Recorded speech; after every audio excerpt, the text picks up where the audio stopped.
परमेश्वर के वचन के पास लौट कर आए, परमेश्वर के वचन को जांचे पड़ताले, उसकी पूरी तरह से उसे खंगाले और उस पर अड़े रहे, बने रहे, क्योंकि वही हमारी जीत है। हमारी जीत और कहीं नहीं है, लेकिन परमेश्वर के वचन में, परमेश्वर के वचन के साथ है, क्योंकि वो जो परमेश्वर का वचन है वो दुधारी तलवार है और उस तलवार का इस्तेमाल हमें करना चाहिए, जैसे यीशु मसीह ने किया। यीशु मसीह ने अपने बुद्धि चातुर्य का इस्तेमाल नहीं किया यहाँ पर, यीशु मसीह ने परमेश्वर के वचन का इस्तेमाल किया। और जब आम आदमी के साथ बातचीत कर रहे थे, आम आदमी का मतलब है कि जो सादुसी थे, जो फरूसी थे, जो उस वक्त के ज्ञानी लोग थे, जो उसे शब्दों के जाल में पकड़ना चाहते थे, उनके साथ बड़े बुद्धि चातुर्य के साथ वो पेश आए। लेकिन जब शैतान की बारी आती है तो केवल परमेश्वर के वचन का ही इस्तेमाल करना चाहिए। वही एक तलवार है जो हमें विजय दिलाती है। थोड़ा सा आगे बढ़ते हैं, लूका की किताब 4 अध्याय 1 से लेकर 13 तक पढ़ते हैं। Luke chapter 4 verses 1 to 13। 4 का 1 से सर 1 से 13 जी। फिर यीशु पवित्र आत्मा से भरा हुआ यरदन से लौटा और आत्मा की अगुवाई से जंगल में फिरता रहा और 40 दिन तक शैतान उसकी परीक्षा करता रहा। उन दिनों में उसने कुछ न खाया और जब वे दिन पूरे हो गए तो उसे भूख लगी और शैतान ने उससे कहा यदि तू परमेश्वर का पुत्र है तो इस पत्थर से कह कि रोटी बन जाए। यीशु ने उससे उत्तर दिया, लिखा है मनुष्य केवल रोटी से जीवित न रहेगा। तब शैतान उसे ले गया और उसको पल भर में जगत के सारे राज्य दिखाए और उससे कहा मैं सब अधिकार और इनका वैभव तुझे दूंगा, क्योंकि वह मुझे सौंपा गया है और जिसे चाहता हूँ उसे दे सकता हूँ। इसलिए यदि तू मुझे प्रणाम करे तो यह सब तेरा हो जाएगा। यीशु ने उससे उत्तर दिया, लिखा है तू प्रभु अपने परमेश्वर को प्रणाम कर और केवल उसी की उपासना कर। तब उसने उसे यरूशलेम में ले जाकर मंदिर के कंगूरे पर खड़ा किया और उससे कहा यदि तू परमेश्वर का पुत्र है तो अपने आप को यहाँ से नीचे गिरा दे, क्योंकि लिखा है वह तेरे विषय में अपने स्वर्ग दूतों को आज्ञा देगा कि वे तेरी रक्षा करे और वे तुझे हाथों हाथ उठा लेंगे, ऐसा ना हो कि तेरे पांव में पत्थर से ठेस लगे। यीशु ने उसको उत्तर दिया, यह भी कहा गया है तू प्रभु अपने परमेश्वर की परीक्षा न करना। जब शैतान सब परीक्षा कर चुका तब कुछ समय के लिए उसके पास से चला गया। आमीन। ठीक है, थोड़ा आगे बढ़ते हैं। पहले कुरिन्थियों की किताब खोलते हैं, उसका 10वां अध्याय और उसका 13वां वचन पढ़ते हैं। 1 Corinthians chapter 10 verse 13। या तुम किसी ऐसी परीक्षा में नहीं पड़े जो मनुष्य के सहने से के बाहर है, और परमेश्वर विश्वास योग्य है, वह तुम्हें सामर्थ्य से बाहर परीक्षा में न पड़ने देगा, वरन परीक्षा के साथ निकास भी करेगा कि तुम सह सको। आमीन। आमीन। थोड़ा आगे बढ़ेंगे फिर से, 2 कुरिन्थियों की किताब, उसका 4 अध्याय 1 से लेकर 7 तक पढ़ेंगे। 2 Corinthians chapter 4 verses 1 to 7। इसलिए जब हम पर ऐसी दया हुई कि हमें यह सेवा मिली तो हम साहस नहीं छोड़ते, परंतु हमने लज्जा के गुप्त कामों को त्याग दिया और न चतुराई से चलते और न परमेश्वर के वचन में मिलावट करते हैं, परंतु सत्य को प्रकट करके परमेश्वर के सामने हर एक मनुष्य के विवेक में अपनी भलाई बैठाते हैं। परंतु यदि हमारे सुसमाचार पर पर्दा पड़ा है तो यह नाश होने वालों ही के लिए पड़ा है और उन अविश्वासियों के लिए जिनकी बुद्धि इस संसार के ईश्वर ने अंधी कर दी है, ताकि मसीह जो परमेश्वर का प्रतिरूप है उसके तेजोमय सुसमाचार का प्रकाश उन पर न चमके।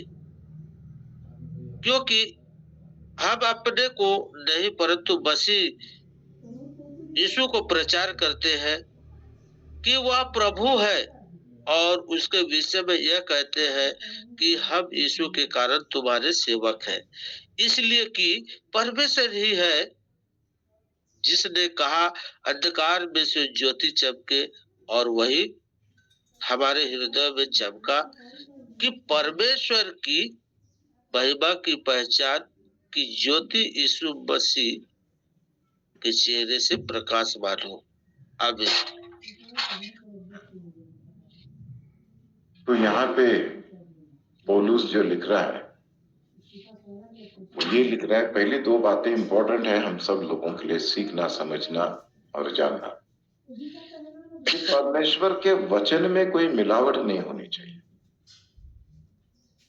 दूसरी बात, सेल्फ प्रमोशन, अपने आप को बड़ा करने की होड़ में जो लोग लगे हैं या लोग इस तरह का काम करते हैं उससे हमें बचना चाहिए, क्योंकि परमेश्वर बड़ा है, प्रभु यीशु मसीह प्रभु है, हम उसके सेवक हैं और हमें सेवक ही बने रहना है। हम अगर सेल्फ प्रमोट या सेल्फ प्रमोशन करने की कोशिश करेंगे, अपने आप को बड़ा साबित करने की कोशिश करेंगे, तो वो परमेश्वर के वचन के साथ मेल नहीं खाता है। तो ये भी एक किस्म की, एक प्रकार की मिलावट हो गई। मैं बार बार यही कहता हूं कि कोई भी वचन जो है, एक वचन लेकर अपनी जो डॉक्ट्रिन है उसे नहीं बनाना चाहिए, अपनी जो शिक्षा है उसे एक वचन पर आधारित नहीं रखना है। हमें उसके इर्द गिर्द जो वचन है, उसके बगल में जो वचन है, उसके ऊपर जो वचन है, जो उसके नीचे जो वचन है, उनको भी देखना है। पूरी कॉन्टेक्स्ट में उस संदेश को समझने की कोशिश करना है, क्योंकि एक वचन अगर हम लोग अलग करेंगे तो उसका बहुत कुछ अलग अर्थ हम लोग लगा सकते हैं, और ऐसे आजकल की तारीख में हो रहा है। तो हमें चाहिए कि इन सारी चीजों से हम लोग बचे रहें, ताकि जो पूरा परमेश्वर का वचन है वो लोगों तक पहुंचे और उस वचन पर विश्वास करके लोग शैतान का सामना कर सकेंगे। ये इतिहास जो है ना, बहुत इम्पोर्टेंट है हम लोगों को समझने के लिए, क्योंकि जब जब युद्ध हारे हैं, राजा महाराजा जो हुआ करते थे, उसमें से जब लोग युद्ध हारे हैं तो वो युद्ध इसलिए हारे हैं क्योंकि कहीं ना कहीं कुछ मिलावट हो गई। अभी शिवाजी महाराज जो है, उनके बारे में अगर देखेंगे तो वो हमेशा लड़ते रहे मुगल राजाओं से, जो मुगल राजा भी नहीं कह सकते उनको, वो तो डकैत ही थे।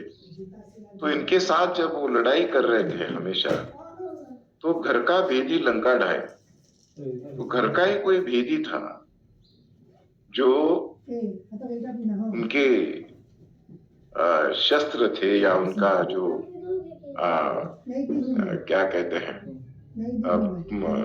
तोपों के गोले थे या और जो साहित्य उस वक्त उनके पास हुआ करता था, उनमें कोई आके घोड़े की लीद जो है वो मिला देता था, और फिर ये जो भी बमबारी करने का दारूगोला जो है वो सब क्या होता था, वो नष्ट हो जाता था और इनकी ताकत जो है वो कम हो जाती थी। तो उसकी वजह से कुछ लड़ाइयां जो है उस वक्त के लोगों ने अब उन लड़ाइयों में हार मान ली थी, क्योंकि उसे कमजोर किया गया था। जो उनके पास शस्त्र थे या उनके पास जो भी बाकी के एम्युनिशन थे, उनको जब इस तरह से समाप्त कर दिया जाएगा या उसमें कुछ मिलावट कर दी जाएगी तो वो इस्तेमाल करने के योग्य नहीं रहते हैं। तो ऐसा ही कुछ हो जाता है परमेश्वर के वचन के साथ जब हम लोग उसमें मिलावट करते हैं। हमारी मिलावट करने के कारण क्या होता है, परमेश्वर का जो वचन है वो निर्बल हो जाता है, क्योंकि हमने उसमें कुछ मिला दिया। और फिर जो उसका रिजल्ट है, जो हम लोग चाहते हैं कि इस तरह का रिजल्ट हमें मिले, तो वो मिलता नहीं है, क्योंकि उसमें मिलावट है। तो मिलावट करने से हम लोगों को बचना चाहिए, उससे हानि होती है विश्वासियों की। तो याकूब की किताब खोलते हैं, जेम्स की किताब खोलते हैं, उसका 4 अध्याय 6 से 8 पढ़ लेते हैं। Chapter 4 versus 6 to 8।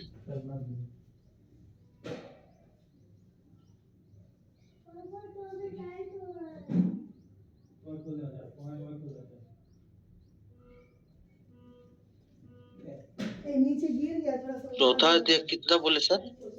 6 से 8, 6, 7 और 8। वह तो और भी अनुग्रह देता है, इस कारण यह लिखा है, परमेश्वर अभिमानियों से विरोध करता है पर नम्रों पर अनुग्रह करता है। इसलिए परमेश्वर के अधीन हो जाओ और शैतान का सामना करो, तो वह तुम्हारे पास से भाग निकलेगा। परमेश्वर के निकट आओ तो वह भी तुम्हारे निकट आएगा। हे पापियों, अपने हाथ शुद्ध करो, और हे दुचित्ते लोगों, अपने हृदय को पवित्र करो। आमीन। आमीन, आमीन। तो याकूब भी जो है अपने शब्दों में यही कहने की, हमको यही बताने की कोशिश कर रहा है।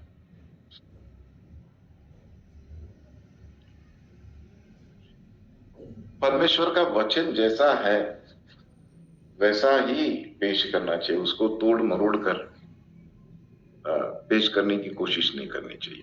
थोड़ा सा आगे बढ़ते हैं, पहली योना की पत्री खोलते हैं, उसका 2 अध्याय। आज थोड़ा ज्यादा हम लोग परमेश्वर के वचन को पढ़ने वाले हैं, क्योंकि वही हमें प्रोत्साहित करता है, वही तो हम लोग पढ़ रहे हैं, वही सीखने की कोशिश कर रहे हैं। तो पहले योना की किताब 2 अध्याय 15 से लेकर 29 तक पढ़ते हैं, 15 to 29। First John chapter 2 versus 15 to 29। 15 से सर जी, 15 से 29 तक जी। तुम न तो संसार से और न संसार की वस्तुओं से प्रेम रखो। यदि कोई संसार से प्रेम रखता है तो उसमें पिता का प्रेम नहीं है, क्योंकि जो कुछ संसार में है, अर्थात शरीर की अभिलाषा और आंखों की अभिलाषा और जीविका का घमंड, वह पिता की ओर से नहीं परंतु संसार की ओर से है। संसार और उसकी अभिलाषाएं दोनों मिटते जाते हैं, पर जो परमेश्वर की इच्छा पर चलता है वह सर्वदा बना रहेगा। हे लड़कों, यह अंतिम समय है, और जैसा तुमने सुना है कि मसीह का विरोधी आने वाला है, उसके अनुसार अब भी बहुत से मसीह के विरोधी उठे हैं। इससे हम जानते हैं कि यह अंतिम समय है। वे निकले तो हम में से ही, परंतु हम में से न थे, क्योंकि यदि वे हम में से होते तो हमारे साथ रहते, पर निकल इसलिए गए ताकि यह प्रकट हो कि वे सब हम में से नहीं है। और तुम्हारा तो उस पवित्र से अभिषेक हुआ है, और तुम सब सत्य जानते हो। मैंने तुम्हें इसलिए नहीं लिखा कि तुम सत्य को नहीं जानते, पर इसलिए कि तुम उसे जानते हो और इसलिए कि कोई झूठ सत्य की ओर से नहीं। झूठा कौन है? वह जो यीशु के मसीह होने का इनकार करता है, और मसीह का विरोधी वही है जो पिता का और पुत्र का इनकार करता है। जो कोई पुत्र का इनकार करता है उसके पास पिता भी नहीं, जो पुत्र को मान लेता है उसके पास पिता भी है। जो कुछ तुमने आरंभ से सुना है वही तुम में बना रहे। जो तुमने आरंभ से सुना है यदि वह तुम में बना रहे तो तुम भी पुत्र में और पिता में बने रहोगे। और जिसकी उसने हमसे प्रतिज्ञा की वह अनंत जीवन है। मैंने ये बातें तुम्हें उनके विषय में लिखी है जो तुम्हें भरमाते हैं, और तुम्हारा वह अभिषेक जो उसकी ओर से किया गया तुम में बना रहता है, और तुम्हें इसका प्रयोजन नहीं कि कोई तुम्हें सिखाए, वरन जैसे वह अभिषेक जो उसकी ओर से किया गया तुम्हें सब बातें सिखाता है, और यह सच्चा है और झूठा नहीं, और जैसा उसने तुम्हें सिखाया है वैसे तुम उसमें बने रहते हो। अतः हे बालकों, उसमें बने रहो कि जब वह प्रकट हो तो हमें साहस हो, और हम उसके आने पर उसके सामने लज्जित रहो। यदि तुम जानते हो कि वह धर्मी है तो यह भी जानते हो कि जो कोई धार्मिकता का काम करता है वह उससे जन्मा है। आमीन। आमीन। तो ये सारी बातें जो परमेश्वर का वचन खुलकर हमसे करता है, उसी तरह से खुलकर परमेश्वर के वचन का प्रचार होना चाहिए, ताकि वो लोगों को प्रोत्साहित भी करे और मजबूत भी करे। आखिरी वचन आज का पढ़ लेते हैं, पहला यूहन्ना उसका 4 अध्याय 1 से लेकर 3 तक।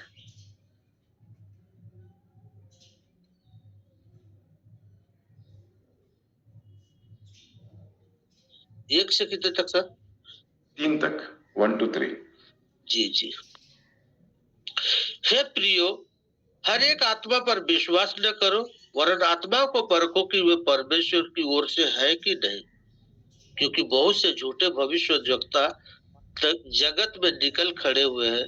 परमेश्वर का आत्मा तुम इसी रीति से पहचान सकते हो कि जो कोई आत्मा मान लेती है कि यीशु मसीह शरीर में होकर आया है वह परमेश्वर की ओर से है, और जो कोई आत्मा यीशु को नहीं मानती वह परमेश्वर की ओर से नहीं है। यही मसीह के विरोधी की आत्मा है, जिसकी चर्चा तुम सुन चुके हो कि वह आने वाला है और आप भी जगत में है। आमीन। आमीन। तो उसके आगे का जो वचन है उसको पढ़ लेते हैं, 4वां वचन, और फिर यहीं पे कंक्लूड करते हैं आज इस विषय को। 1 John 4:4। हे प्रिय बालकों, तुम परमेश्वर के हो और उन आत्माओं पर जय पाई है, क्योंकि जो तुम में है वह उससे जो संसार में है बड़ा है। आमीन। आमीन। आमीन। तो हमें ये इस बात को याद रखना है, खासकर जब हम लोग इस महान सत्य को जान चुके हैं और जब इसे याद करते हैं, तो इस वचन पर हम लोग अड़े रह सकते हैं, टिके रह सकते हैं, बने रह सकते हैं। 1 John 4:4। Greater is he who is in me than the one who is in the world। तो इस शैतान से हमें ना तो डरने की जरूरत है ना घबराने की जरूरत है, क्योंकि वो तो एक हारा हुआ बंदा है। यीशु मसीह ने उसके ऊपर जीत हासिल कर ली है। लेकिन ये जो रेवलेशन है, जो प्रकाशित वाक्य है, इसके पूरे होने तक का जो समय है, उसमें से जो भी होना है, हम लोगों ने देखा, समझने की कोशिश की कि क्या कौन सी परिस्थितियां जो है वो आने वाली हैं, या किस परिस्थिति से विश्वासियों को गुजरना है। तो हम लोगों को ये जानना समझना जरूरी है कि ये जो विश्वासियों का जीवन है वो उतना आसान नहीं है। पहली बात, उसके लिए आज जब भी आपको समय मिलता है, योना का 17वां अध्याय जरूर पढ़ लीजिएगा और समझने की कोशिश कीजिएगा कि यीशु मसीह के जो विचार है वो क्या है और कैसे है। तो कल से एक नए विषय को हम लोग शुरू करने वाले हैं। अगर इसमें आपको कोई सवाल है तो आप जरूर पूछ सकते हैं, मैं उसका जवाब देने की कोशिश करूंगा परमेश्वर के वचन के आधार पर, परमेश्वर के वचन से। लेकिन अगर कोई परेशानी नहीं है, कोई दिक्कत नहीं है, तो फिर नए विषय को जो है वो शुरू करेंगे, जो एक्चुअली इसी के क्या कह सकते हैं, इसी विषय पर आधारित है, जो लास्ट डेज है उसके बारे में। तो अगर सब कुछ ठीक है तो फिर आगे बढ़ सकते हैं। जी जी जी। सर तो मैंने आज सर मैंने आज नोट नहीं किया, रिकॉर्डिंग अगर की है तो भेज सकते हैं आप। जो वचन है वो भेज दूंगा मैं आपको। हाँ जी, वचन ही भेजना है मुझे। जी जी जी, वचन भेज देता हूँ आपको। जी सर, जी जी जी जी, ठीक है। आज का सेशन तो अच्छा रहा सर, बहुत हम इसमें से बहुत कुछ सीखने मिला। आज का जो सेशन है जो बहुत सुंदर रहा सर, परमेश्वर को धन्यवाद। Praise God. आपके मुख से होकर आत्मा ने सारे वचनों को हम तक पहुंचाया, इसके लिए परमेश्वर को धन्यवाद देता हूँ। आपको जी धन्यवाद, परमेश्वर का धन्यवाद हो। जी जी जी। सर हो सके तो ग्रुप पे ही वचन भेज दीजिए ना। हाँ, ग्रुप में डाल दूंगा ना। जी जी जी, ग्रुप में डाल दूंगा। हाँ जी बिल्कुल। हाँ ठीक है, ठीक है, फिर कल मिलते हैं। कल तो नहीं, अभी कल शनिवार है, सोमवार को मिलते हैं। जी जी जी जी। ठीक है, चलिए फिर प्रार्थना करते हैं और आज के लिए यहीं रुकते हैं। हमारे बीच में विल्सन भाई है। विल्सन भाई, प्रार्थना करेंगे आप प्लीज?